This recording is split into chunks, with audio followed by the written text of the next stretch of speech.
Welcome, everybody. It's episode 7, series 3 of the podcast. Today, we can talk about anything you like. We're going to take questions and discussion points from our YouTube viewers, and we'll answer anything you like. So have a little think, and we'll come back to you shortly after the intro. Hey, I'm Car Boot Chris. I'm a full-time UK online reseller. I operate mainly on eBay and also Whatnot, but also some other platforms as well. I'm going to bring you regular podcasts all about reselling, hopefully to keep you company, to entertain, or maybe to educate. Who knows? Welcome to the Everything Reselling podcast.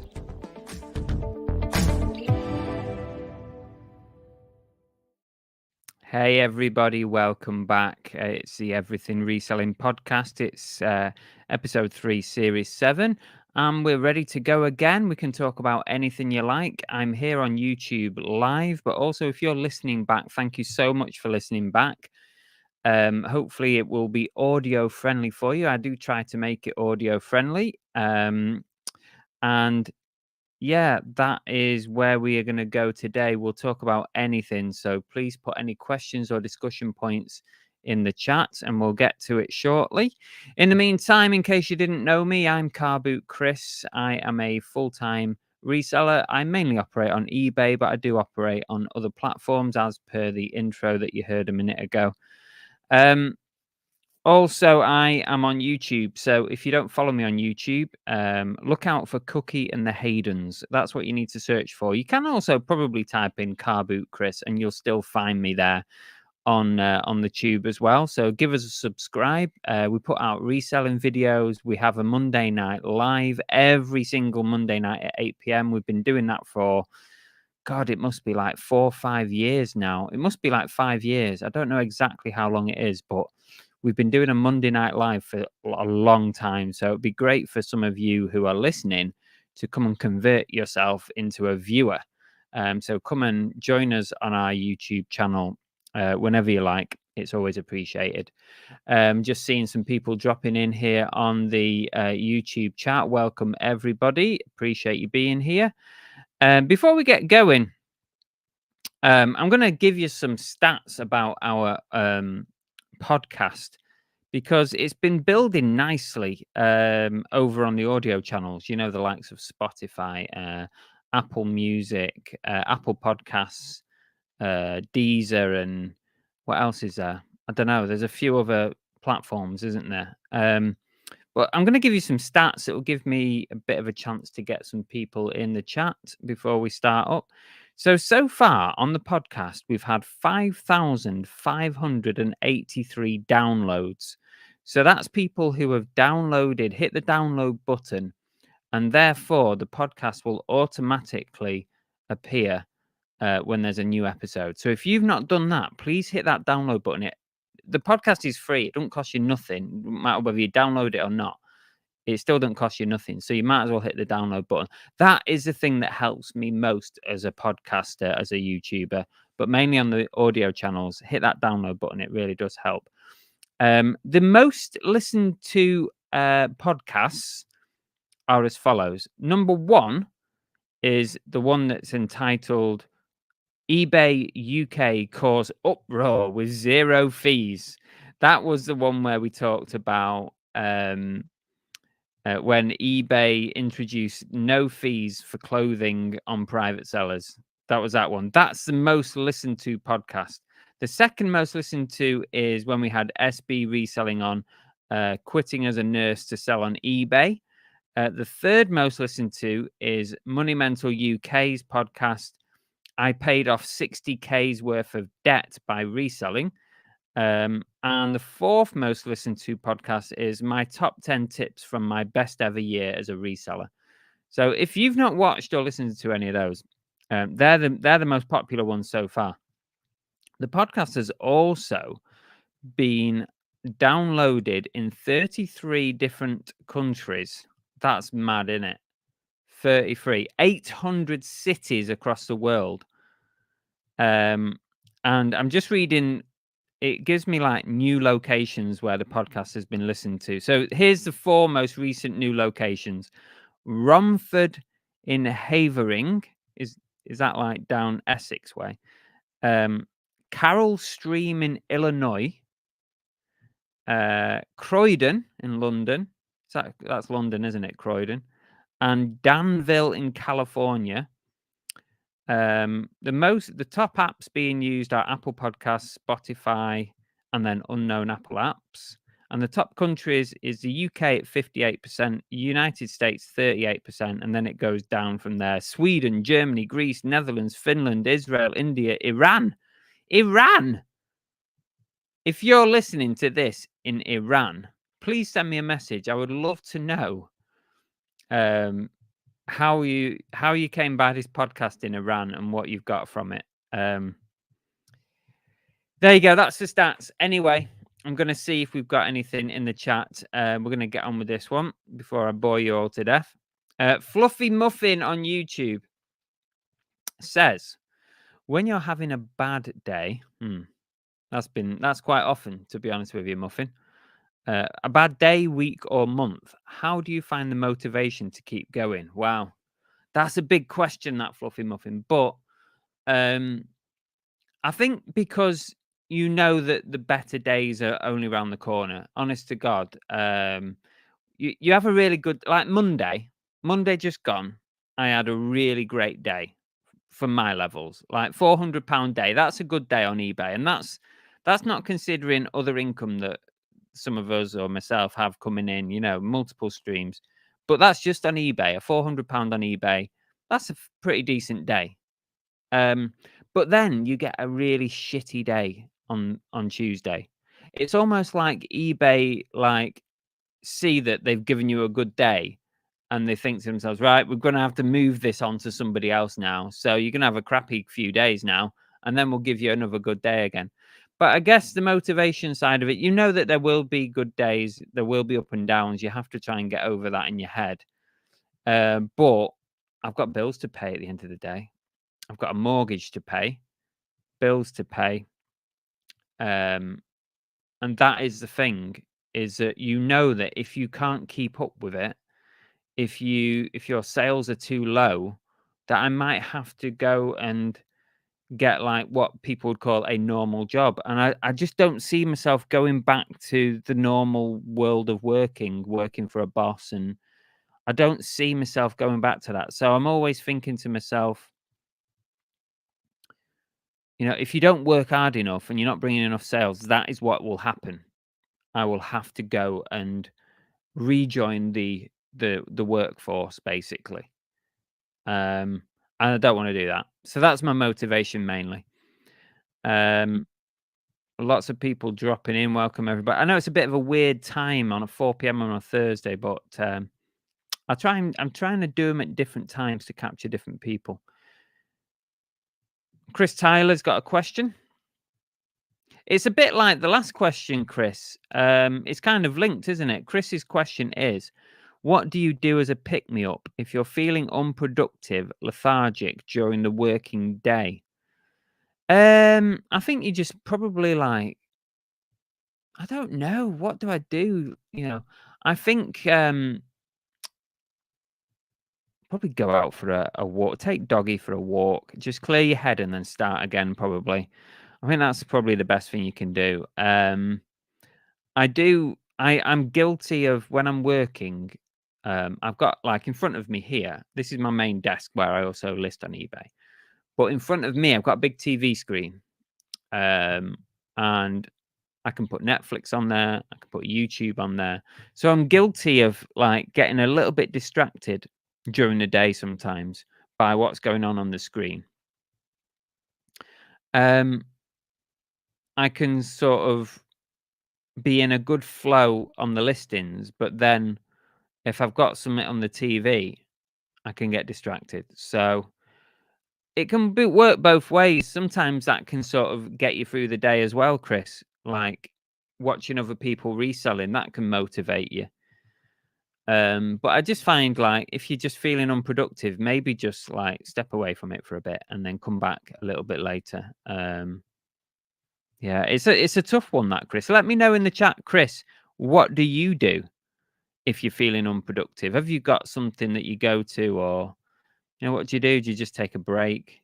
You tell me what you do, because it could be something that works for me as well. Times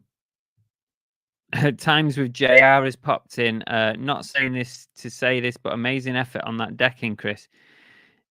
Even if you have to go into work, you'll have a new side hustle. And if you're feeling down, fresh air is always good. Yeah, I think fresh air is actually really good. Or go out, go out, pop out for a drink, do a bit of retail arbitrage, go around the shops, go down to charity shops, just do something different to switch off, and then come back and start again. And thank you for your comments on the decking. If you're listening, you got no idea what JR was talking about, I did put a video out on my YouTube channel where I built some decking in the garden.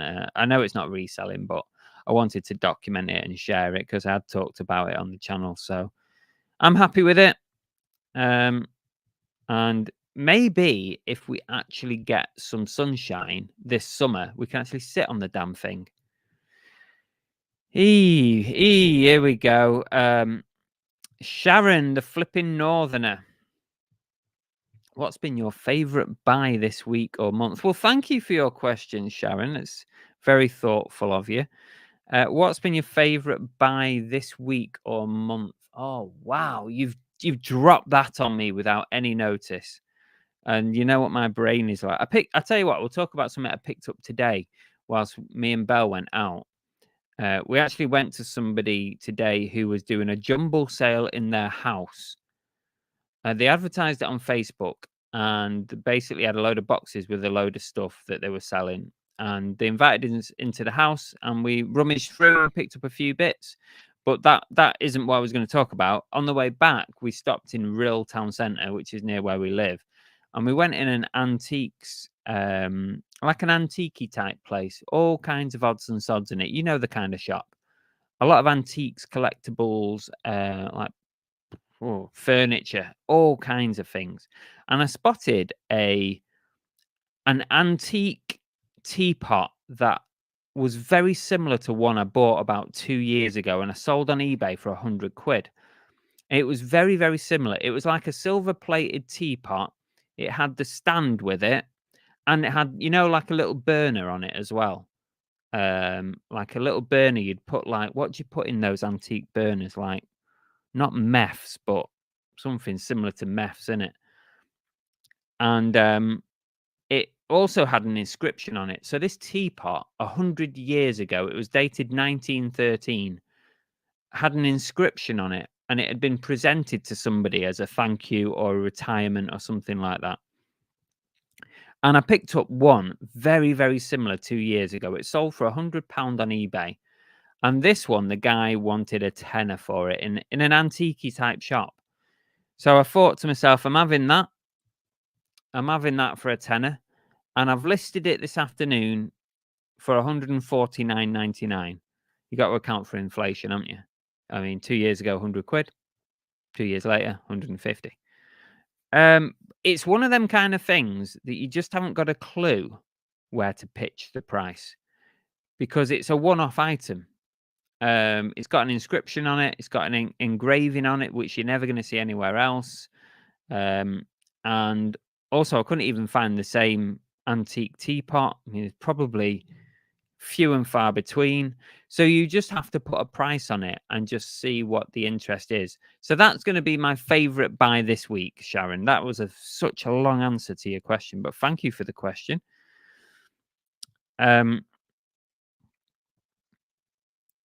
Fluffy Muffin says, I'm impressed with the decking. How much would someone have to pay you to do that again? I wouldn't do it, Muffin. I wouldn't.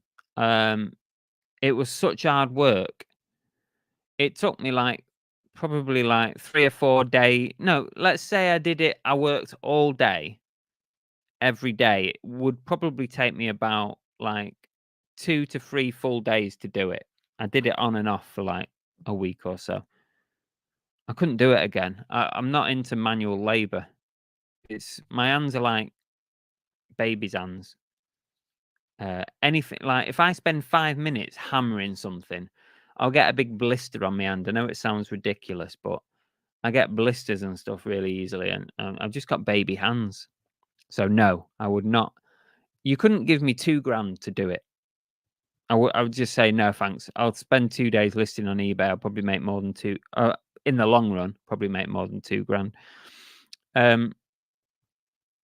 Here we go. Chris Tyler's put an answer into my question that was flipped back.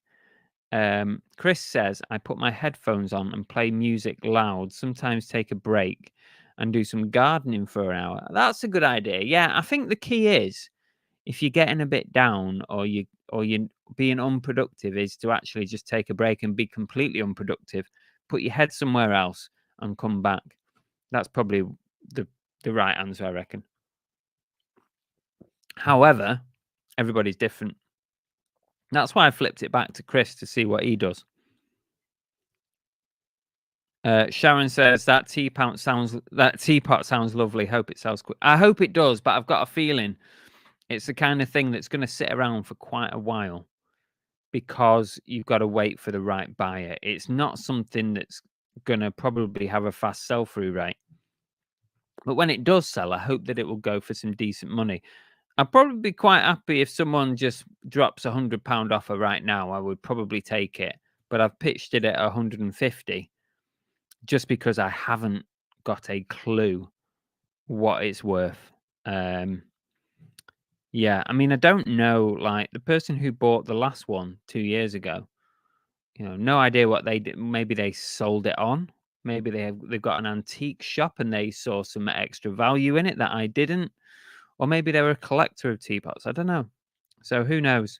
So I pitched it, and I guess you just think to yourself, I paid £10. So, I paid £10. If I could get 100, you've got to be happy. Oh, Lin, thank you for that. Lin says paraffin. Yeah, that's it. Paraffin. Why did I say meths? Oh, well, that's not good, is it? Where did I get meths from? Methylated spirits. So can you use that? I don't know. Jeff on YouTube says the older I get, the less manual labor agrees with me. I think I've become allergic to it. Yeah, I'm no good at anything like that. I remember when I was younger, my first proper job was the actual job title was a thermoplastics engineering assistant, and it sounds very grand, but basically I was a lecky. I was very young. I was like 15, and I used to make all the brews. I used to help them lift things and do a little bit of work on these big plastic, like containers that they used to build at this place I worked at. And it was hard work, yeah, to do a lot of lifting and lugging, and no, I never liked it then. So my brother is a tire fitter, and I tried working for him once, and that's bloody hard work as well. And I'm not talking about car tires when car tires are blown. I'm talking about tractor tires, truck tires, and big expensive tires, like getting them off, changing them, repairing them. That is really hard work, and I didn't like it. I'm quite happy sitting on my backside doing a job, like what we do here as a reseller. Give us some more questions, guys. Put some comments in the chat. I'm going to talk in a minute a little bit about Vinted. So if you buy, especially if you buy from Vinted, just stay tuned. I'm going to talk about that in a minute.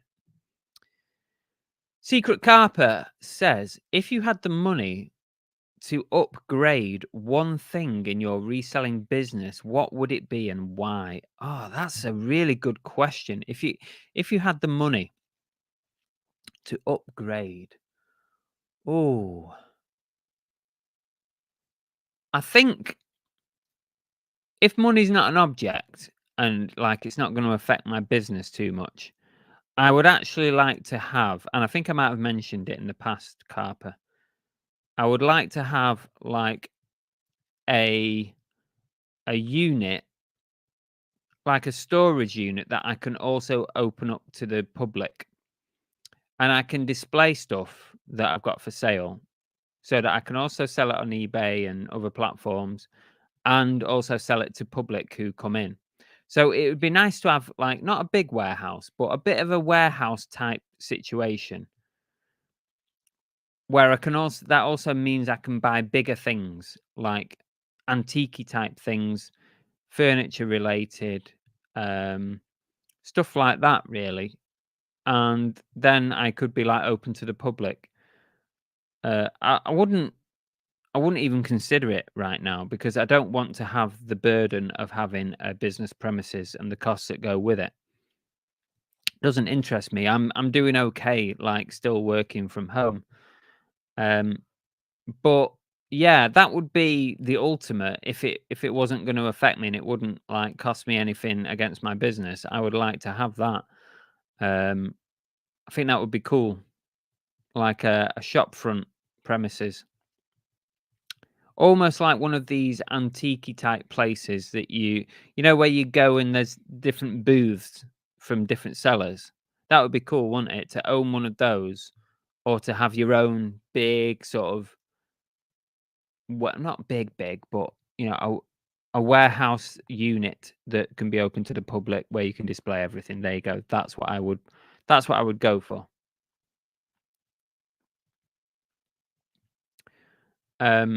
Jeff says, in fact, there is a limit to how much manual labor I can watch someone else do. Had to take several breaks watching your decking video. Oh, you had to take breaks. That's funny. I like that. Chris Tyler says, traveling to a unit to work, pick up items can take time out of your day too. Best at home if you have room. Oh, yeah, totally agree, Chris. I've got no, like, plan to not be in the house. It's just so convenient and you save so much in expenses. It means I can, by staying here at home, it means that I can turn over a lot less. I can work less and still bring in a good amount of money that allows me to live the lifestyle that I want to live. The minute you've got a business premises, the minute you've got all those external expenses, your rent, your rates, your electric, your bills, your traveling expenses, all that stuff, your insurances. The minute you have all that, I've got to work a lot harder for my money. Whereas at the moment, and certainly for the foreseeable future, I can work less and easier and turn over a good amount. So yeah, I think it would be the ultimate to have that, but I don't really have any plans to do it. Paul, welcome, Paul, on YouTube. Paul says, did you enjoy your time as a police officer, and what do you think of the state of our police force now? Oh, that's a good question, that, Paul. I like that. Before I answer that, there is a video, Paul. I think I did a live. Was it live or was it pre? No, it was definitely live. I did a live video, live stream, where I talked about my time as a police officer. And I took questions and all sorts. So if you're interested more, if anyone's watching or listening, you're interested more, you can dig that out if you like. We talk all about like highs and lows and why I left and why I joined and everything. But to look at your question, Paul, did you enjoy your time as a police officer? Enjoy is a really difficult word to use as a police officer. I don't really think I enjoyed it, if I'm honest. Not enjoy. I think that's the wrong word. It was rewarding at times, frustrating the majority of the time, stressful, very stressful. So I would say enjoy is the wrong word. Did not really enjoy it. If I really enjoyed it, I probably could have foregone the stress and the everything because I enjoyed the job. Didn't really enjoy it, to be honest with you. And what is the state of our police forces? I don't know much about what it's like now, but I would think it's very, very difficult as a police officer now, even harder than what it was. People are so quick to get their mobile phones out and record you now that incredibly difficult to be a police officer right now. Especially, it's like the woke generation, isn't it? Unfortunately, really hard. I wouldn't go back for it if you paid me double what I was on before. I wouldn't go back to it. Too stressful, Paul. Just I had to get out when I got out. Otherwise, I would have probably gone under. I think I was at breaking sort of. I'd had enough. It takes its toll.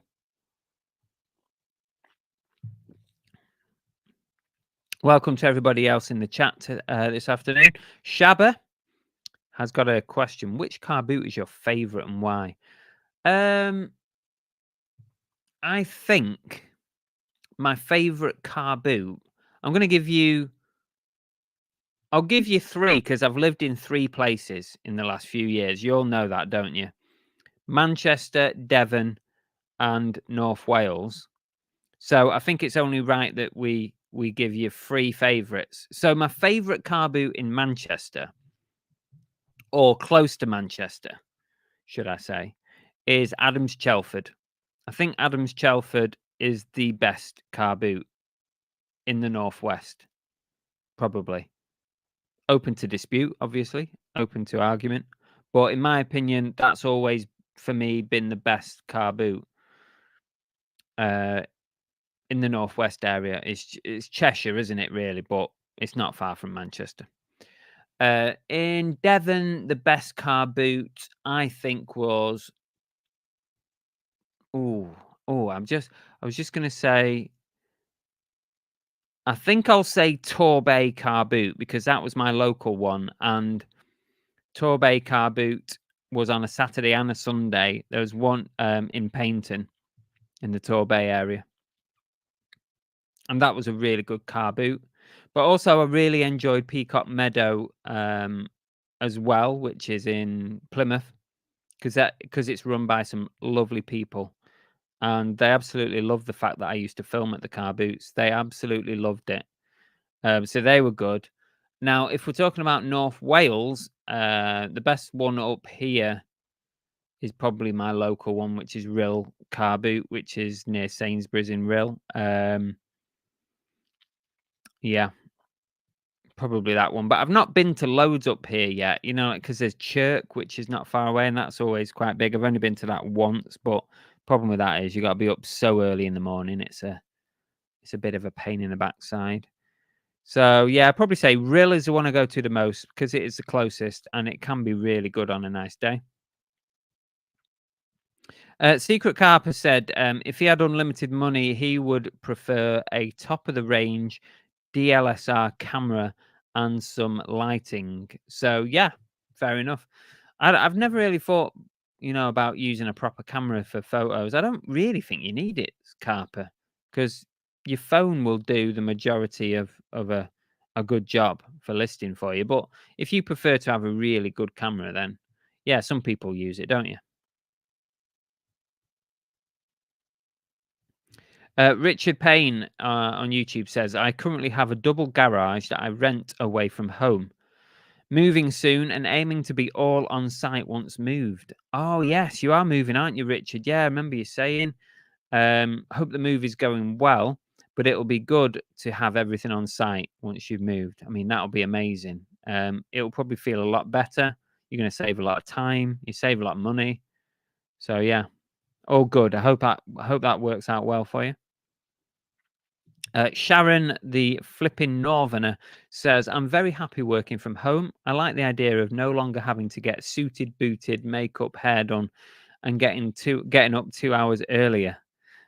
Just chuck my comfies on and away I go. Yeah, there's definitely major benefits of working from home.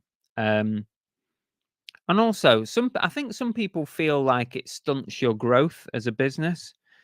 But I think if you can manage it correctly, I don't really think it does. But obviously, it depends on what space you have. That's a big factor because we're in a business of reselling, And that involves, unless you're drop shipping or Amazon FBA, most of the time it involves holding stock.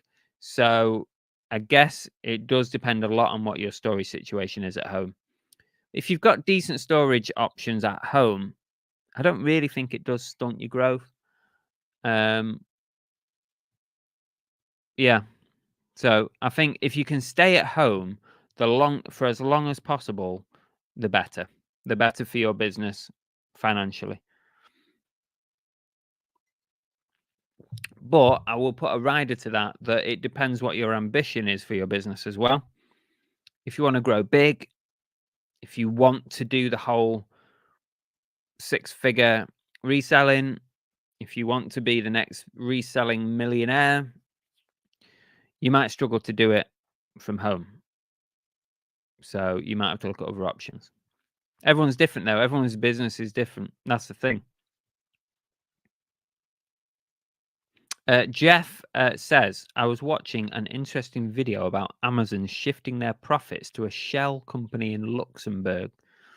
Wonder if that would be too expensive for an eBay seller to do to avoid taxes. Oh, interesting. I've never really thought about it. I always assumed that for those businessmen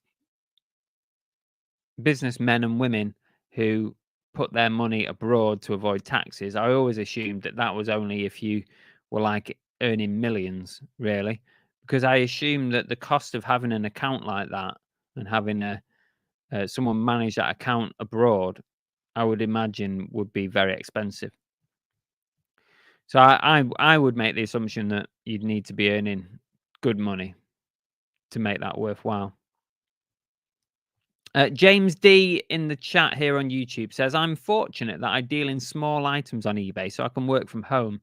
My last real job was a 15-mile commute, and now it's a 4-meter commute. And I can sit in the garden if the sun came out. Absolutely. Oh, it's such...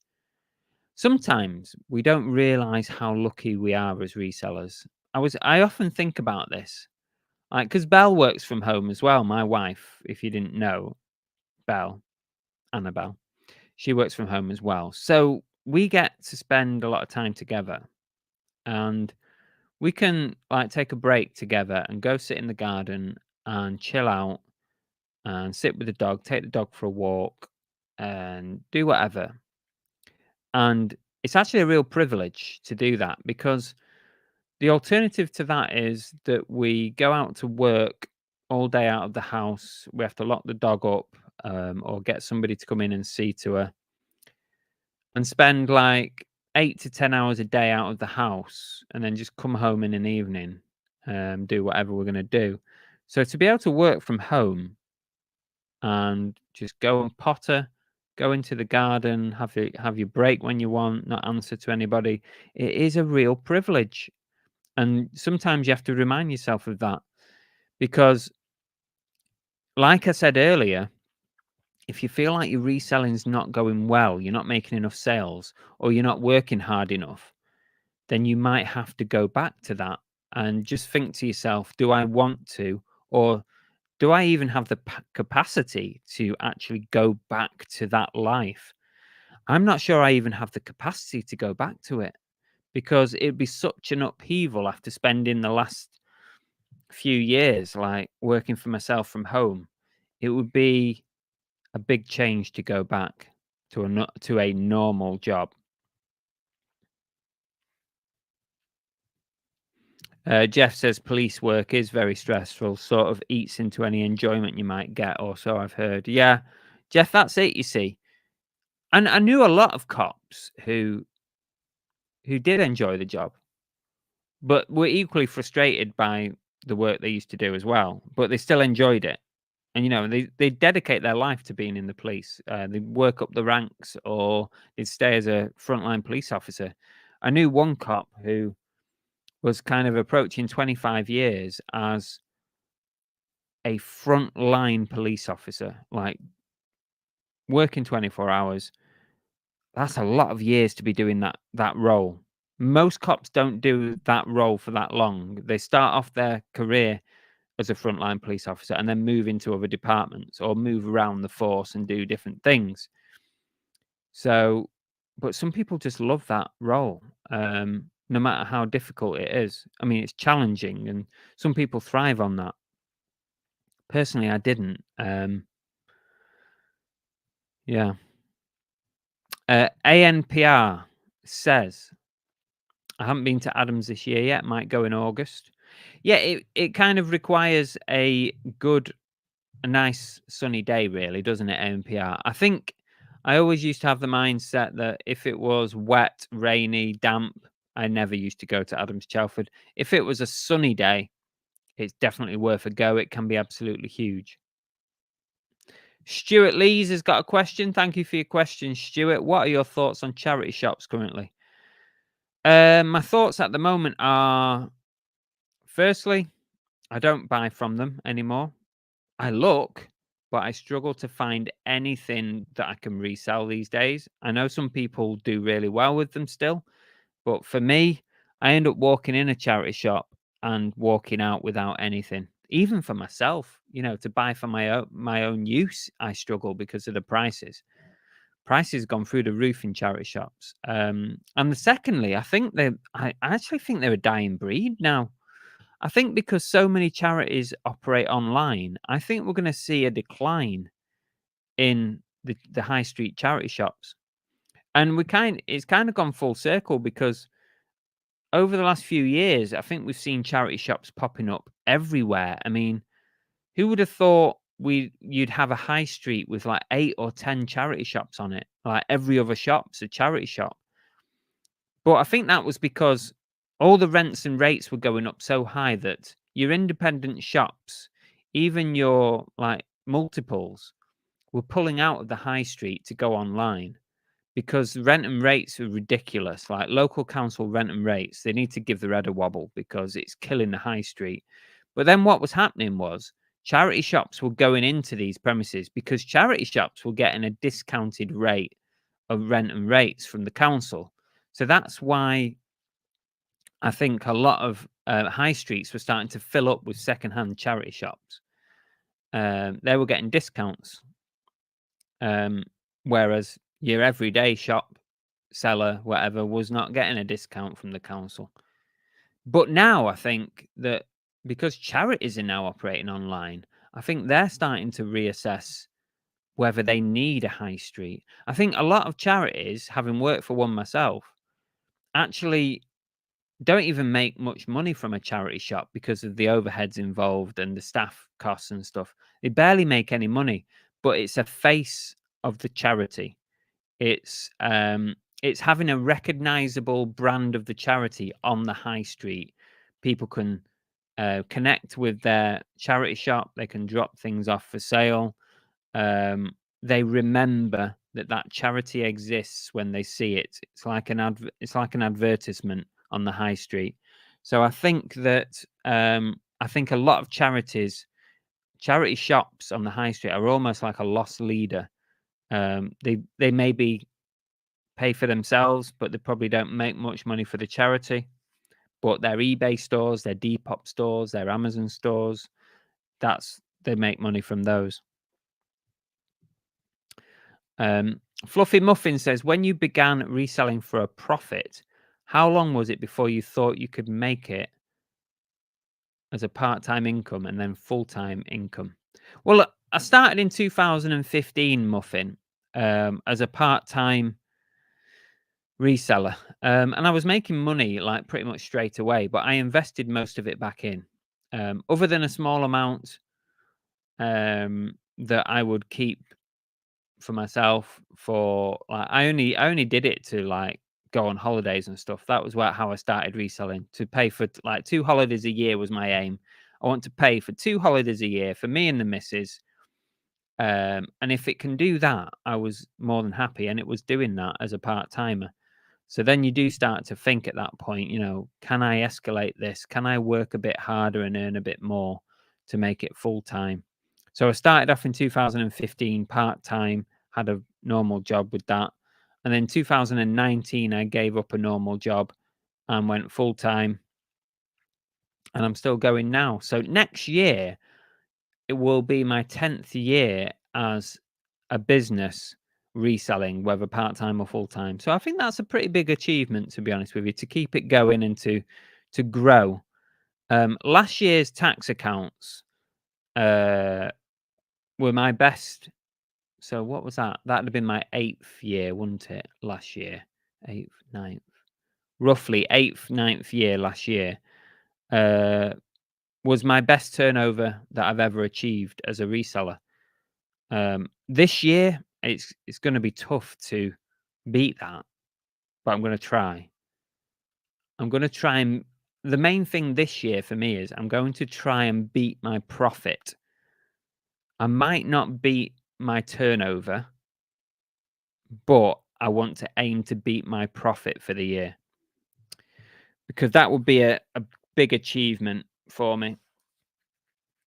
So yeah, there's no real answer to that. I guess you've got to just keep, as a part-timer, you've got to keep reinvesting and take as little out as possible for yourself. If you don't need it, don't take it out. Just reinvest, keep buying stock, keep reinvesting, keep buying all the tools and things that you need, that you're going to need when you're a full-timer. Invest that money in good lighting, in a good camera, if you want a decent camera and not your phone, or buy a decent phone. Invest it in the infrastructure of your business while you're part-time and you can afford to do it. Because then when you go full-time, you won't need to buy all those expensive things, like a good laptop to work on. Invest in that when you're part-time, because you don't want to spend £1,000 on a laptop when you're full-time. But as a part-timer, you've still got your normal job to go back on, so you can probably afford to do it. That's what I would do.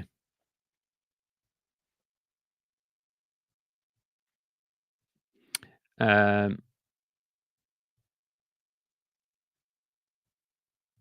just checking through the chat. Thank you, everyone, for all your chit-chat. I'm going to talk briefly about Vinted in a second, but I'm just going to see if there's any more questions. Shabba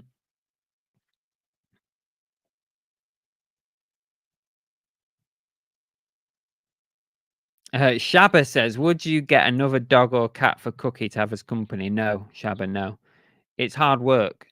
We've loved having Cookie. Cookie's 8 years old. When she leaves us, God forbid the day, but it will come at some point. We know it will. Our plan is not to replace her. We are going to, go back to being a dogless family or house. We say that now, who knows how we'll feel, but we're going to try and resist that temptation to immediately sort of go out and replace her, because we've loved having Cookie in our family, but it does also tie you down a bit. But I wouldn't get a cat, because I'm not really a cat person, and I wouldn't like to have 2 dogs, because 2 dogs is really difficult to deal with. It's hard enough dealing with 1 dog, but for me, 2 dogs is difficult to deal with, especially when you're asking people to look after your dog. Asking somebody to look after 2 dogs, or even paying somebody to look after 2 dogs, is expensive.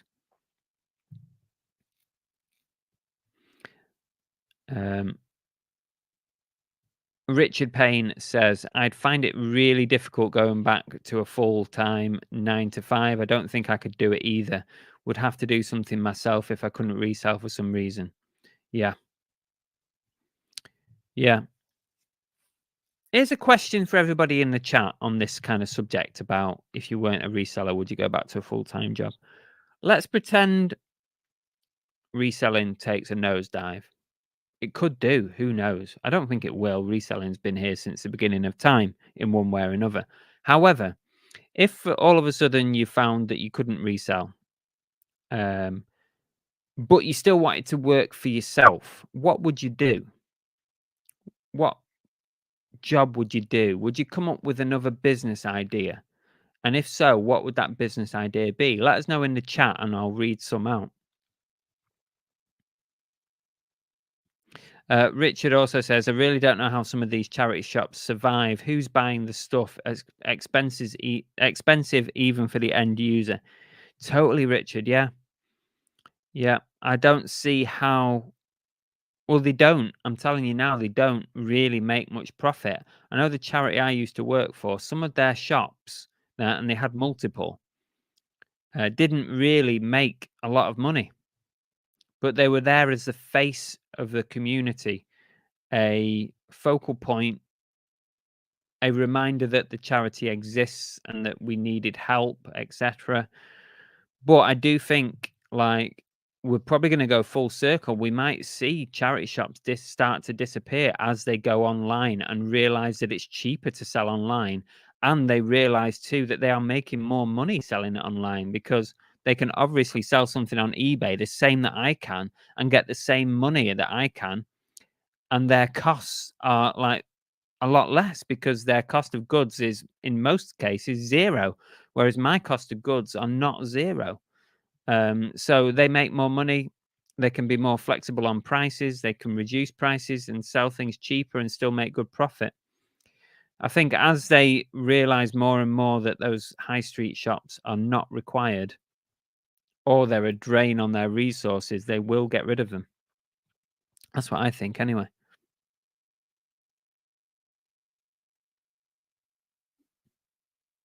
AMPR said they were in London for a few nights last week and was able to have a look in some charity shops. I did get to go in a few. Mainstream ones and local prices were much dearer than up here. I can imagine. Yeah, I can totally imagine. It's been a while since I went in any London charity shops. We did do a trip a few years back, and we went round a few. Crazy prices, even a few years ago. So God only knows what those prices are now. Fluffy Muffin says you need a 10-year party. Yeah, why not?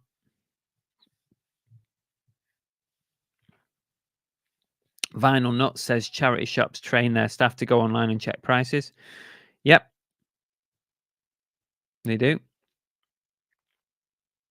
Sales of the unexpected. Peter says, if I wasn't a reseller, I'd be an international YouTube celebrity. You already are, aren't you? I thought you were already. Or they may work in Sainsbury's. Stuart Lee says, how have you found buying vintage bundle job lots? Very, very mixed, Stuart. A real mixed bag. It's a lottery, basically. It's also very hard to find a good supplier that gives you consistent bundles. It's just very difficult. You just have to keep trying, or don't bother at all, because it is a risk. You risk losing your money. Some have been great that I've done, but some have been god awful. There is money to be made, but not as much as what there used to be.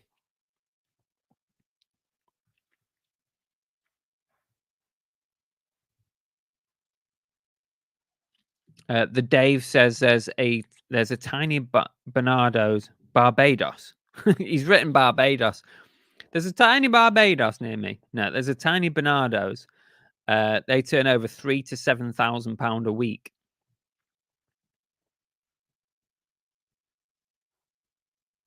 That's good, I guess.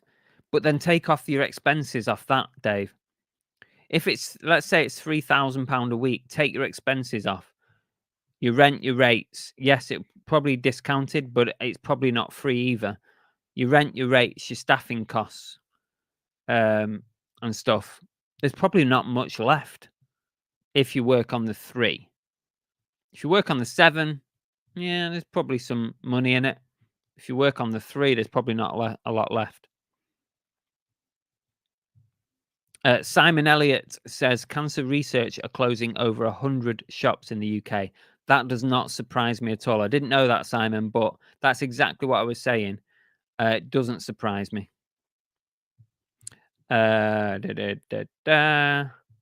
Bill's Basement Workshop, welcome.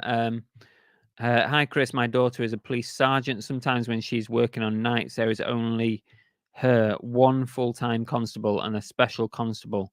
So I can understand the stress. Yeah, it's horrendous. If you knew like how many actual police officers like on a shift were covering the area that you lived, you'd probably be a bit more forgiving about, like, having to wait for somebody to come to your job. I know, like, everyone's job is important to them because, like, if something's happened to you, it's normally pretty bad if you've got to call the police, and then you're told you've got to wait or no one can attend.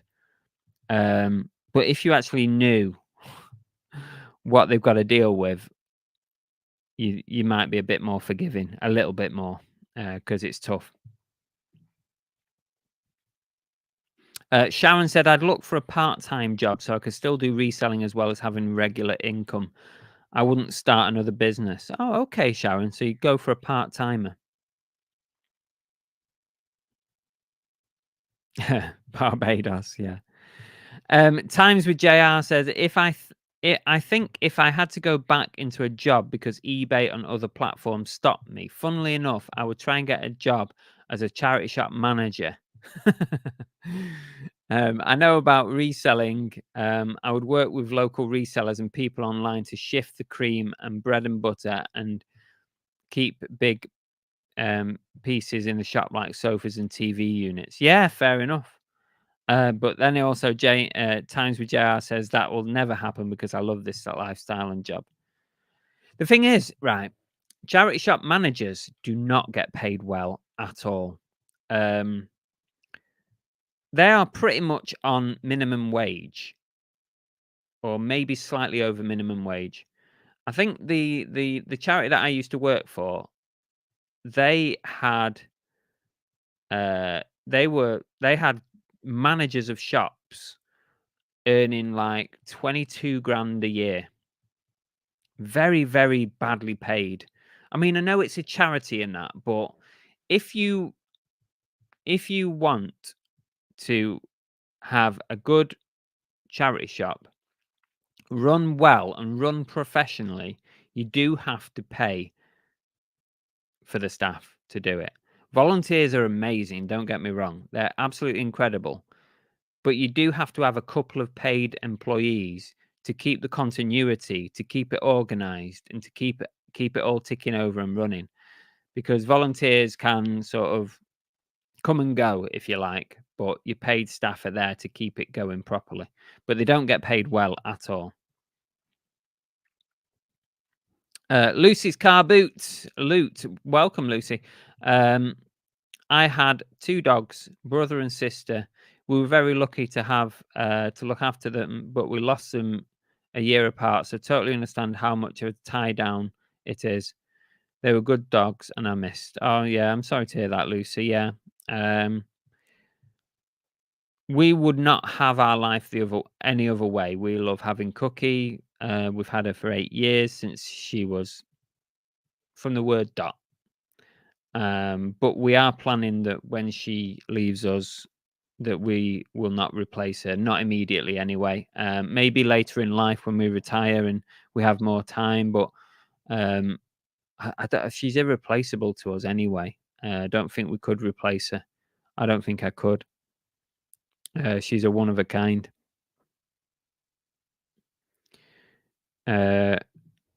And Richard says, I don't know what I'd do now if reselling wasn't available. Looked into investing into property about 15 years ago, but didn't do it. Probably difficult now, given how prices have risen in recent years. Yeah, that's a good point, actually, Richard.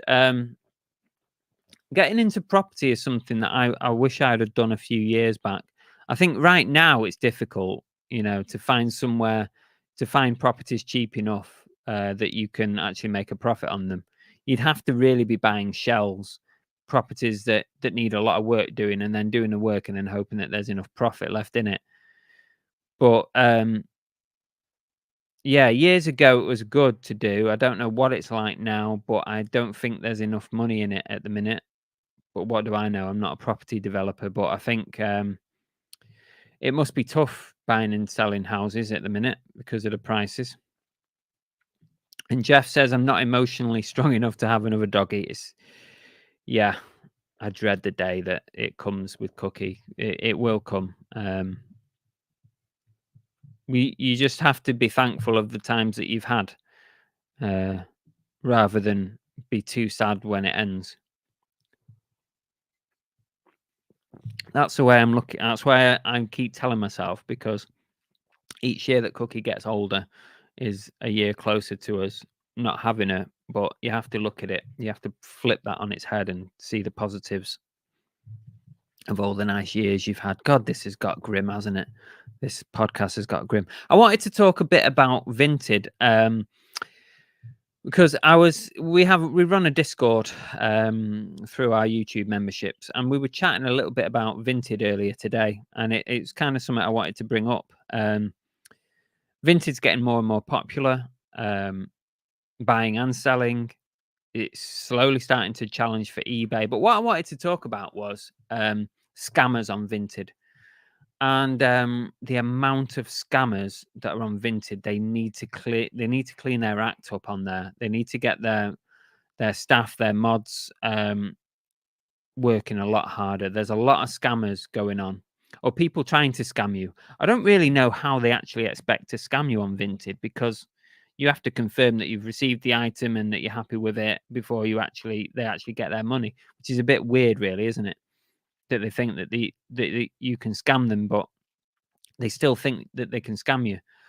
And here's my tips for not being scammed on Vinted. Right. Firstly, there's 3 things to look for with somebody selling something on Vinted. And if these things all line up, then it's a scam. The first one is if their username is all different letters and numbers, random selection of letters and numbers. Look out for that. So if that sits there. Also, if they've got no feedback. So if they've got random numbers and letters in their username and they've got no feedback, but also have a look at their items for sale. If all their items are pictured in different locations with different backgrounds, obviously in different rooms of the house, that's probably not their pictures, because who does that? Nobody does that. If you look at most normal sellers, they'll have multiple pictures of items, and it will, on the whole, have the same background, because they've photographed them on the floor with the same carpet. They've photographed them on the table with the same background. If somebody has all different backgrounds on their photos, chances are it's all a big scam. And coupled with the fact that if prices are a bit too good to be true and they are sought after items, then it's all a scam. So stay away from it. So those are the 3 things to look for to avoid being scammed on Vinted. Remember, first one, username with random numbers and letters. Second one is no feedback. And if the third one is that their items all have different backgrounds, forget it. Like, move on. Don't buy from them. It'll all be a big scam. And the other thing I wanted to say about Vinted was the amount of fake stuff on Vinted is getting out of hand, especially football shirts. If you look for football shirts, if you buy, if you sell, whatever, there is so much fake football shirts on Vinted. I don't know how people get away with it. You just, like, I'm a Man City fan, right? And I'm always looking for, like, Man City jerseys and shirts, not only for myself but to resell. And you put Manchester City shirt in there, and all the ones that are the latest shirt, they all sit between £20 and £30. That is not a genuine shirt. Don't care where you are. I don't care who's selling it. It's not a genuine shirt. They're all fakes. So don't go near them unless you want a fake shirt, because it will not be genuine. And I really wish that Vinted would get their finger out and start removing some of these sellers, because it really clogs up the app with fakes. It's horrible. Anyway, that was what I wanted to talk about in regards Vinted.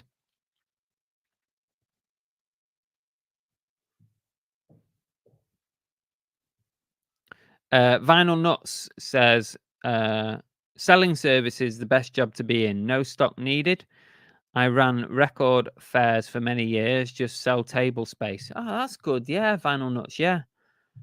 You could you could be a car boot sale guru and like build multiple car boot sales and sell the spaces.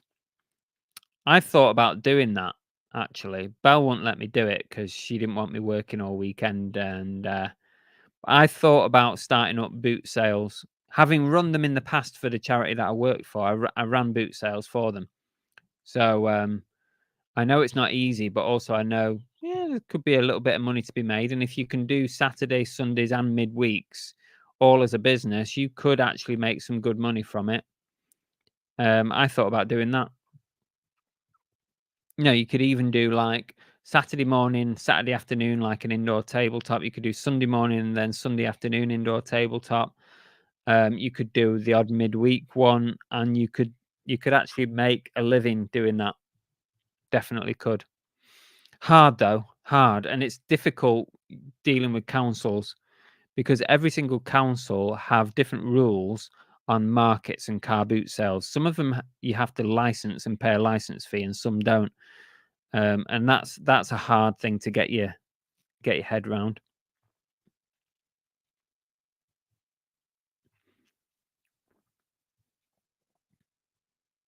Vinted's a real minefield. It is, Fluffy the Muffin. Yeah, total minefield. You've got to be very careful.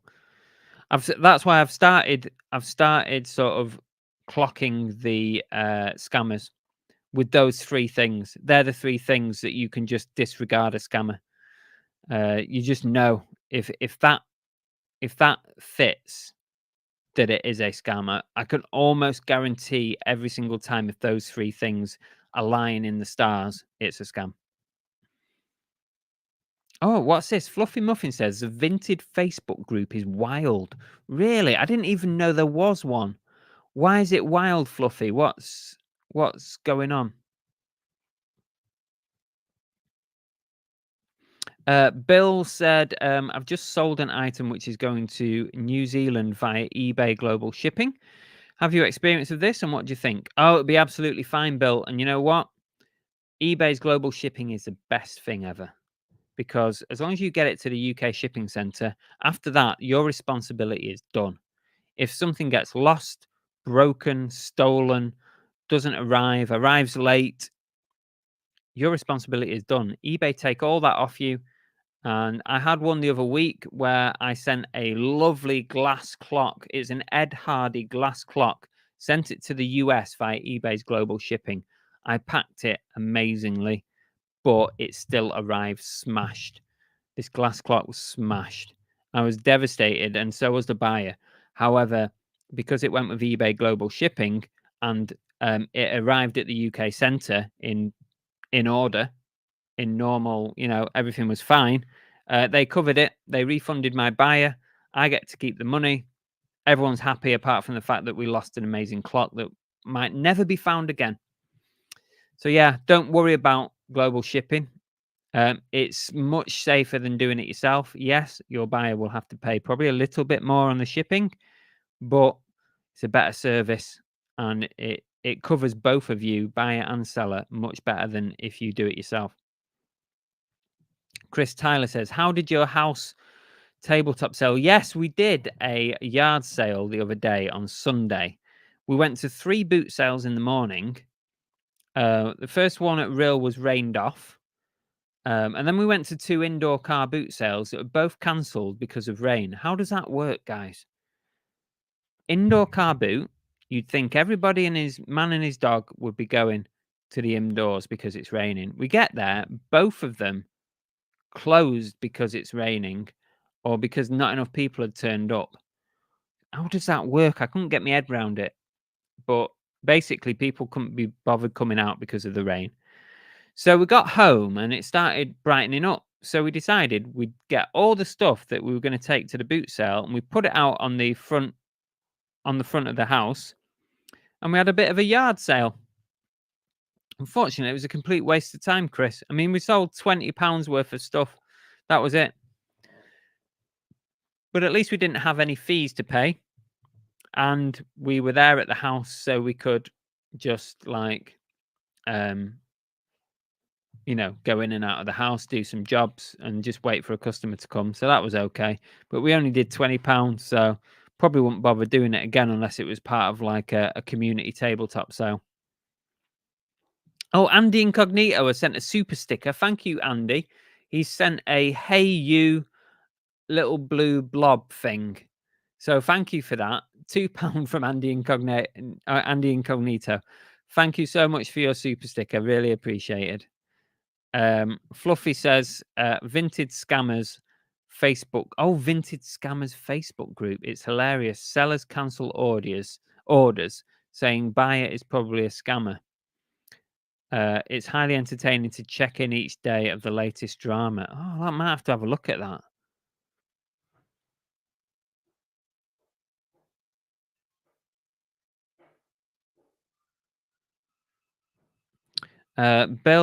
Bill says, what do you think about the argument that's going on now between the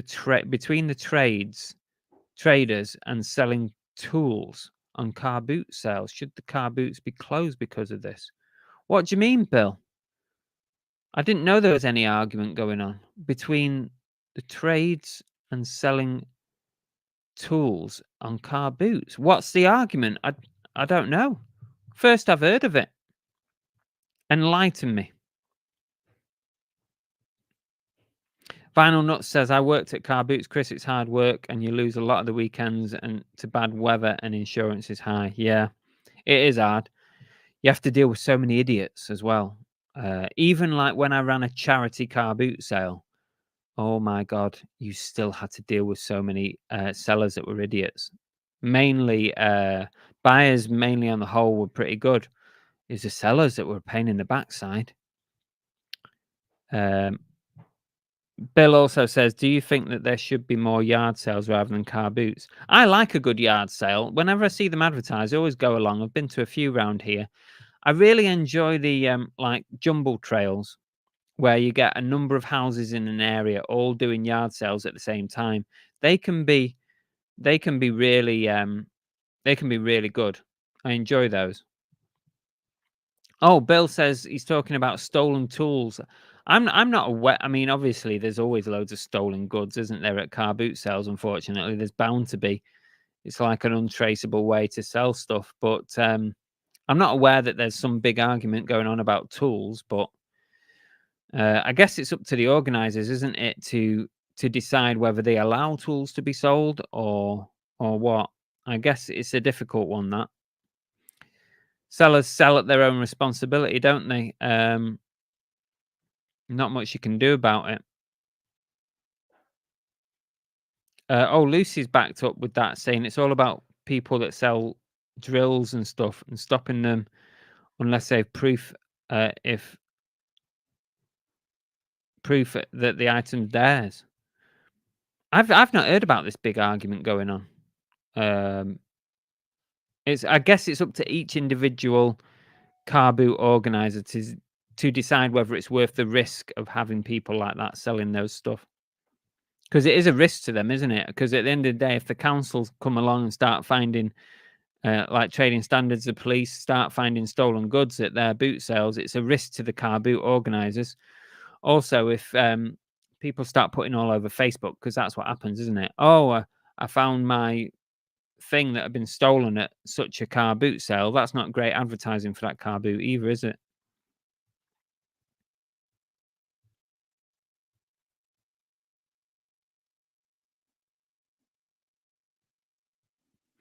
George's Treasure Shed says it's a great idea from somebody working in construction and have their van broken into and tools nicked. I think it's good they're cracking down on these sellers. A lot of them will be stolen goods. Yeah, fair enough. Yeah.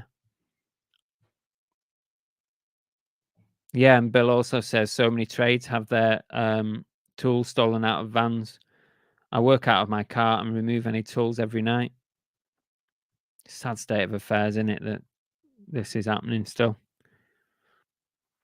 Richard says yard sales are okay, but car boots are better. All the stalls are concentrated in one field rather than having to drive between them. Yeah, good point. At least you get all those in one go, in one hit. I do enjoy doing a nice jumble trail, though.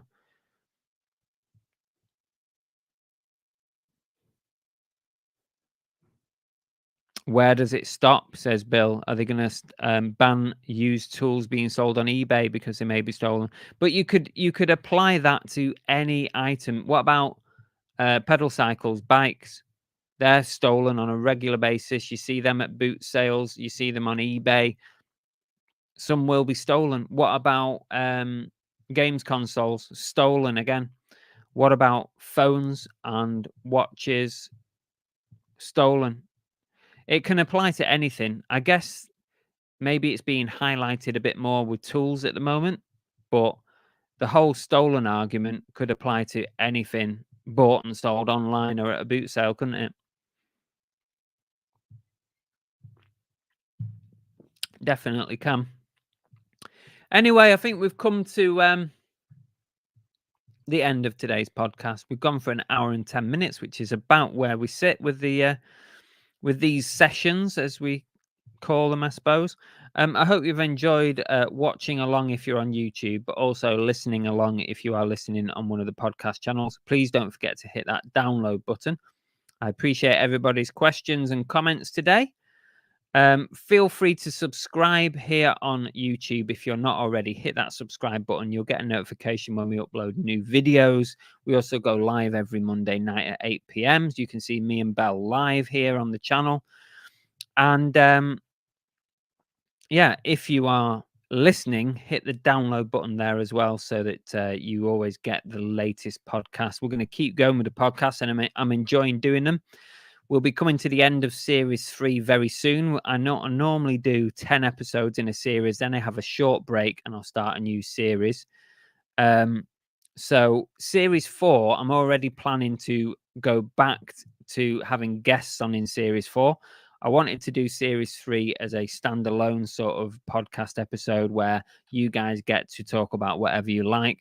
But in series 4, we're going to go back to having guests on. I'm going to get guests on every single week like we did earlier. So yeah, thank you all so much for watching and listening. And we'll see you on the next podcast next week. Or you might hear from me. So we'll hear from you later. That's it for today's episode of the Everything Reselling podcast. I hope you've enjoyed it. Don't forget to like, to follow, or to subscribe wherever you're watching or listening to this podcast. And we'll see you on the next episode.